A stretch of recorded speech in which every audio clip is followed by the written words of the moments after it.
of the Lord. Praise to you, Lord Jesus Christ. When I was in grade 1 in 1964, I come from the public school system. I am a product of the public school. I remember when I was in grade 1, one of the first songs, one of the first nursery rhymes that I learned was, "Goodbye, my teacher, goodbye. We will not come back again. We will not come back again. Goodbye, my teacher, goodbye." I cannot forget that song because it is one of the first songs that I learned in school. My dear brothers and sisters, if there is one word in the dictionary that many of us hate or many of us do not like, that word is the word goodbye. Some goodbyes are short, other goodbyes are long. Some goodbyes are happy, but there are goodbyes that are sad. Our gospel reading for today is like a goodbye. It is part of the so-called farewell address, farewell discourse of Jesus to the disciples. He was telling the disciples, "I am going to the one who sent me." But not one of you is asking, "Lord, where are you going?"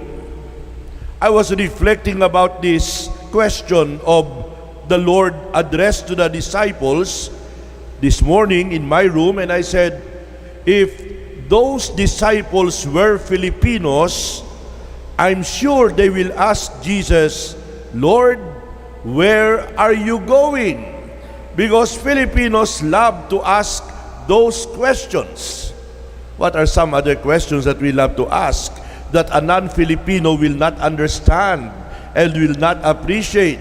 We do not ask these questions to a foreigner because they will tell you, it's none of your business. Let us ask some of those questions.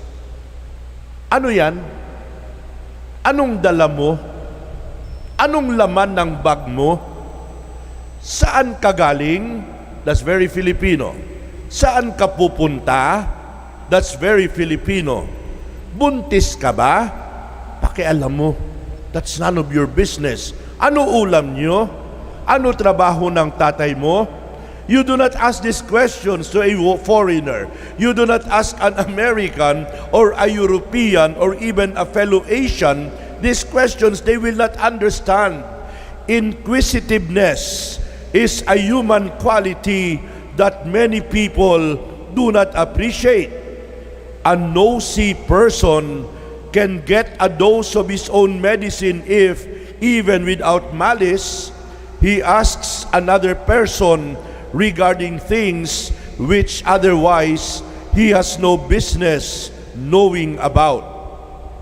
My dear brothers and sisters, the gospel reading is part of the so-called farewell address of the Lord to the disciples. The disciples were bewildered men. The disciples were grief-stricken men.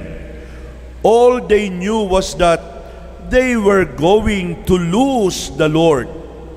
But He told them that in the end, this was all for the best, because when He went away, the Holy Spirit, the Helper, the Paraclete, the Advocate would come. When our Lord was in the body, He could not reach the minds and hearts. He could not reach the consciences of people everywhere. Our Lord was confined by the limitations of space and time. But there are no limitations in the Spirit. Everywhere a man goes, the Spirit is with him. And the coming of the Holy Spirit would be the fulfillment of the promise, "Lo, I am with you always to the close of the age."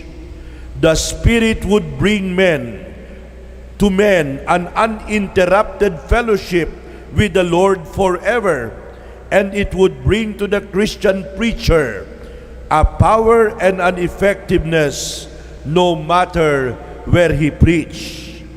That is why our Lord consoled the disciples with the words of encouragement to counteract their sadness and their insecurity.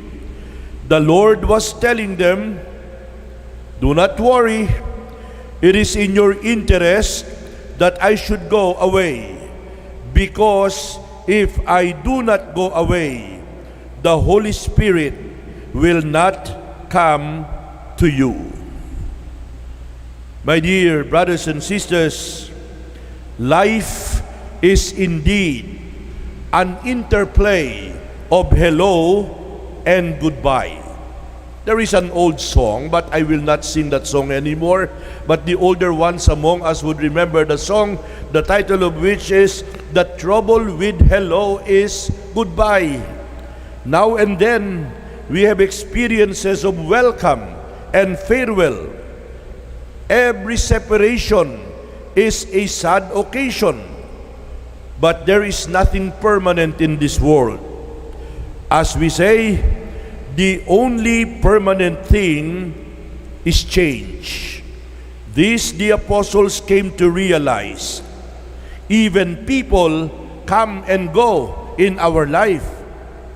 The physical Jesus would also have to go, but the Spirit of Jesus remains. Only God will stay. Only God will remain. Amen.